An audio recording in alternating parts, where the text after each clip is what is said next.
Could you tell them what sort of a person you are? I don't know at all. I just live moment to moment. So you cannot confine me into a personality. You cannot define me. You cannot predict me. I don't know even myself what I am going to do tomorrow morning. I am simply as open as the existence and as indefinable as the existence itself.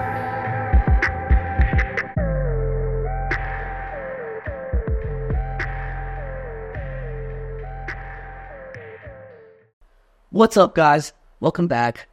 God damn. Today, we're going to do somewhat of a little power episode, okay? And the reason I say that is because my guest today has a very powerful presence. Is someone that I've come to respect and whose opinions I find very valid. So, I'm going to introduce my guest today, Moses. Yep. All right, Moses, welcome. Thank you for being here today, man. Sure thing. Generally what I'll do is I'll kind of let you give a little introduction about yourself, tell people how we got here, and then if you missed anything, I'll just let them know everything. Gotcha. All right, I know we're kind of doing that power hour right now, and that quarter hour power hour. That's all right. We don't need more. That's right. We don't need more. Colorado native. I've been coaching my entire life. A little bit of a juvenile delinquent growing up. I mean, it's just you grow up. Yeah, you learn. Yeah. Some of the hard ways. Yeah. Easier way. I was, my dad pressed basketball on me a lot when I was a kid. I grew up in a very religious family, so I was like some of your other guests that grew up Mormon. Oh, cool. Yeah. So, did you grow up 6'3"? Were you born 6'3"? No, man, I was a preemie. I was tiny. Okay. Yeah. So it wasn't your height that pushed that. It was more. No, Father's love. Yeah. All of us played basketball. Like everyone in the house played basketball. So the height was just the bonus. Yeah, and then like him, I got bad knees, so I went to aquatic sports and fell in love with diving, and I've been coaching it ever since. I've been coaching for 20 years now. So you were a competitive athlete. Yes. So I started athletics before I can remember. I started competing at a national level, and I went to a couple Masters World competitions in my mid-20s, and at late 20s, I was like, I'm all the time caught up with me. Yeah, you were kind of explaining a little bit about that not too long ago. You were saying you were standing up there getting ready to do your thing in Budapest. Yes. And you heard them call your skill, and you're just like, man, yeah. And that's when you realized that your heart wasn't into it. Well, and it's not that I lost passion for the sport. It's that I lost the need to compete, You're competitive. Right. Fire. Right. Like, kind of simmered out. Yeah. I found that competition really was like a way for affirmation for me. Like, it's that I am good enough. I am ready to be here. Like, I'm worth something, right? Like, and so at this point in your life, that feeling is superfluous. Right. I'm done. Like, I did it. Like, I did the thing. I got the t-shirt. I did it. Yeah. I rode the ride. Right. Like, I wanted to be a diver, man. I was a swimmer. Yeah. People don't know that. I just couldn't be a diver because I didn't have the balls. Or you gotta have agility. No. So that. So it's not even the balls to do it, right? Like it's not being smart enough to say no. Okay. Well, see, I do have that. Yeah. Not other aspects. But when it comes to standing fucking however many feet, even for someone who's not afraid of heights, that's scary. So I like to tell everyone that everyone shouldn't try it. Yeah. It's not forever. Right. Like, anytime any athletes ever come up to me like, hey, it's not my thing, I'm like, you know what? Good for you to know before you got hurt. Well, yeah, Like, good. before you do a quadruple backflip 500 tuck dive, maybe just stand up there, right? Yeah, like, I think you learn a lot about yourself when you're diving, and, you know, especially when you go cliff diving, because, you know, adrenaline junkies, what's higher? You know, that's the you start looking at it. You look up and you're like, no wonder how I can actually Cliff diving had a problem. Oh, yeah. There's no government involved. Yeah.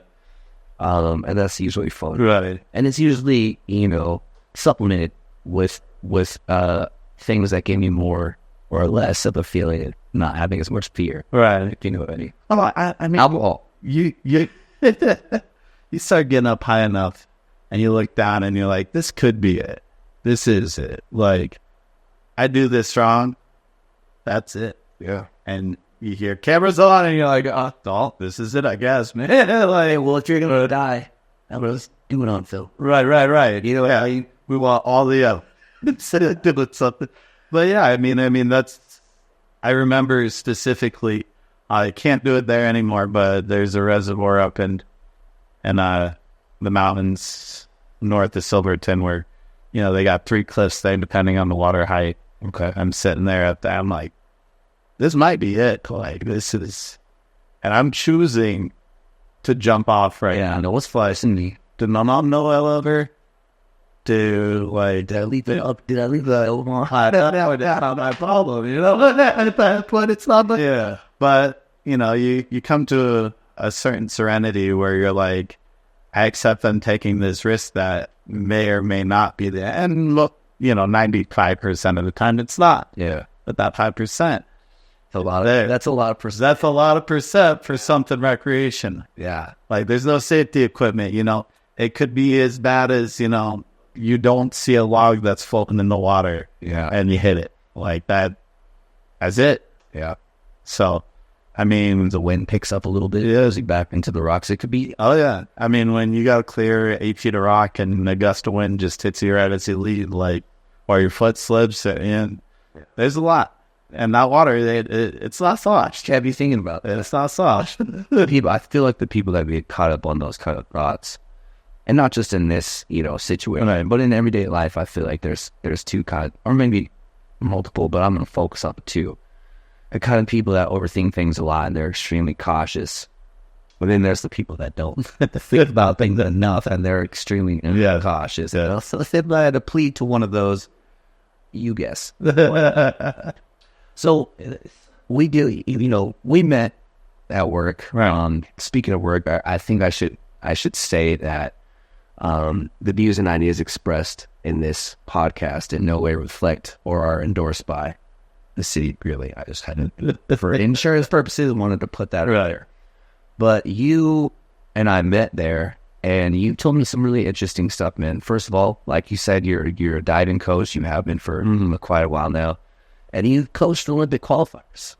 Trial qualifiers. Yeah, I haven't elated. Yeah. But to me, that sounds pretty fucking impressive. You know, they are impressive. Like, I don't take any of their credit. Like, the athletes that make it, they would have done it any way they could have. I mean, to be at that level, it's a different type of human being. It's a different type of mindset, and that's who it is. Like, it doesn't matter. A mindset that you can empathize with because you were at one point a competitor. I was as a competitor, right? Yeah. But I mean, Olympics is a different level. Like, when I talk about doing Masters Worlds, like, it's a different level. Like, people don't understand that the game's of inches. You know, 5 inches is a lot of inches. So I've heard. But, you know, the difference between throwing a ball 110 feet and 111 feet, you know, depends on the ball you're throwing, clearly. But, like, if you're talking shot put, that's a mountain of a difference. Yeah. And it may not look it to layman. And so if you are watching athletics, and I know we're doing this right at the close of the Olympics, like, go out and try it. Yeah. Go out and try it. It's not easy. Well, and I've heard, and this is very similar with anything, and especially at an Olympic level. They say Usain Bolt won by 0.4, 4/10 of the right, and it's like he trained all of those years for those 4/10. Oh yeah, you know what I mean. He didn't train to run it 10 seconds quicker. Oh yeah, because that's not the difference. That's the difference between You look at Lyle winning that 100-meter by 0.008 seconds. Yeah, 8/1000ths of a second. Yeah. Because it seems minuscule, but like on the really the scale of their athleticism and their competitiveness, right? That's the world difference. See, that's why they wake up early. That's why they are strict on their diet. That's why they do all the things they do. It's a 4-year, 24-hour-a-day commitment, and for less than a 10th of a second. Yeah, and the difference between those two. I mean, you talk to most people, and they're like, "Oh, it's not that impressive." I used to run this in high school. It's like, so do it. Yeah. I challenge anyone. Go do it. Yeah. Like, if it's that easy, go do it. Yeah. And at least to get a better understanding of how easy it is. Yeah. Right? I mean, when I was training, every single thing I put into my body, everything was measured. Had a purpose. Yeah. The sleep was calculated. I was down to the minute on everything I did, whether it was work, whether it's training, what it was, stretching. It's like a minute late was too many minutes. Yeah. And I like something that you say, you said this to me quite a few times. You're either getting better or you're getting worse, because you can't stay the same. Well, if you're staying the same, you're getting worse. Right. Yeah, I really like that, man. And I really wish that we had more time to get into it. Yeah, sure. But in honor of the goddamn power hour, and by power hour, I mean like power 18. Right. I brought you here to ask you something. Yeah, of course. And you've seen a few of my podcast episodes, and I can't tell you how much I appreciate you not only watching them, but the feedback that you've given me. I love it. I always welcome feedback in everything that I do, and honest feedback. And so I appreciate, from a coach's standpoint, you're good at that. And thank you.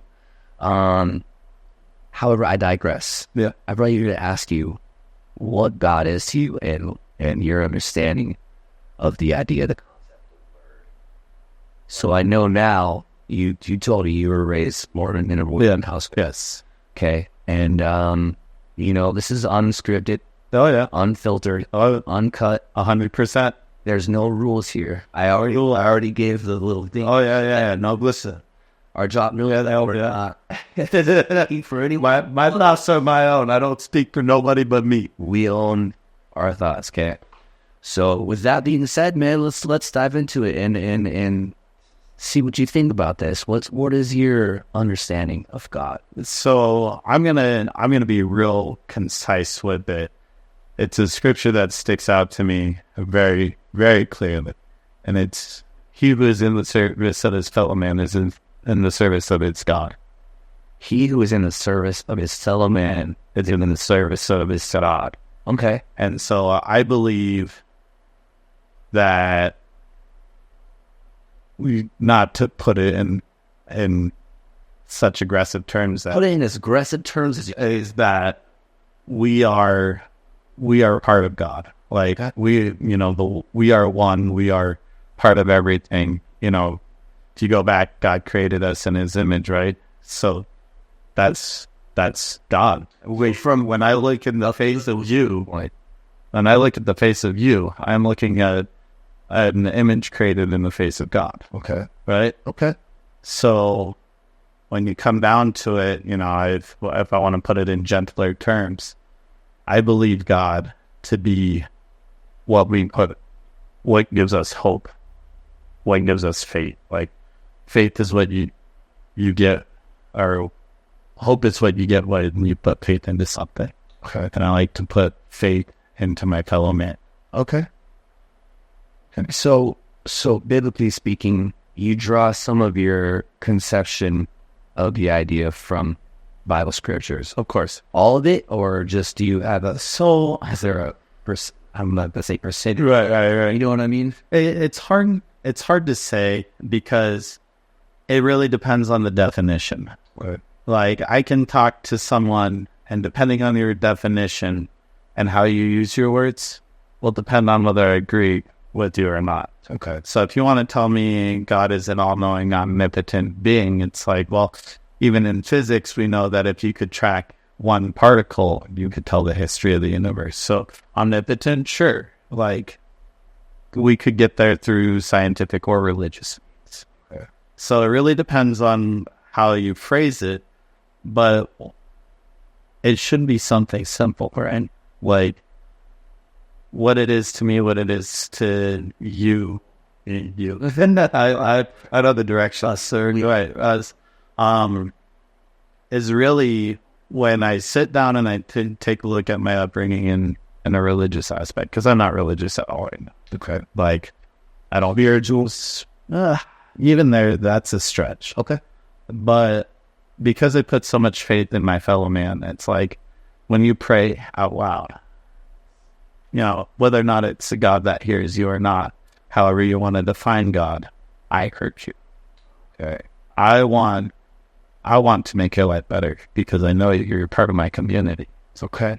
When I put a vision board up on the wall, who sees it? All your friends.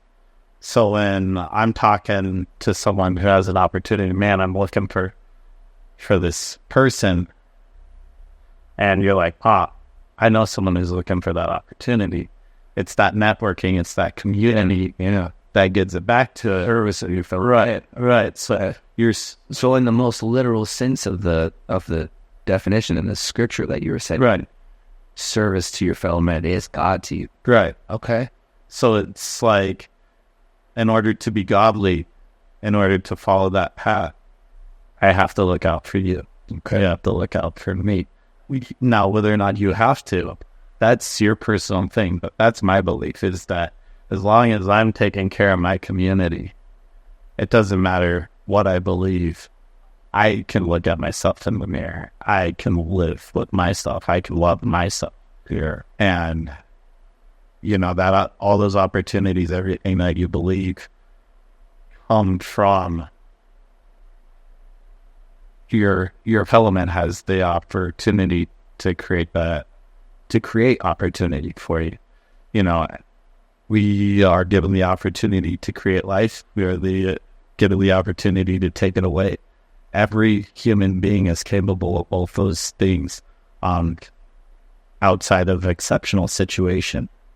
And if you can create life and you can create death, what else is there? We are God. All right. Right? Is that what you're kind of saying? Kinda. You're God. God. Not, and that's kind of where it's like that it's ambiguous sort of ambiguous situation, because it's like, if we're created in its image, we have to be godly on some level, right? Yeah. But in the same sense, I'm not proud enough to claim that power. Okay. It's a very delicate balance of understanding that I can have impact on your life as much as any other outside influence, just as you can have impact on my life and any other influence. So that's kind of where it stems from, and that's where, depending on context and people who I'm talking to, I'm very careful with how it is, because saying I am God, that's blasphemy. Can be, people have been killed for that. Sure. The beetle that's it for it. Well, Christ was killed for it. Yeah. Yeah. Right. So, it's really not to poke fun at anyone's faith or religion, but it's, in the absence of a present God, be present for each other. Well, man, that's really powerful. I want to close it out, but I want to bring up one more little thing just for my own understanding, hopefully the people too, as far as service to your fellow man. Real quick, what about disservice? It's the same thing. It's duality of human nature. Okay.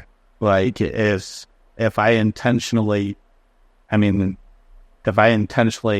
disserve you, I'm doing a devilish act. Okay, so that's what the words I was trying to get for the counterpart. So in that duality, we are both divine and we are both fiendish in those aspects, to where we have so much control on each other's lives. We are in the world that we create. Cool, man. Well, I love that first answer I had like that. I really appreciate it. Goddamn Power Hour, probably getting pretty close. Do you have anything to like to ask?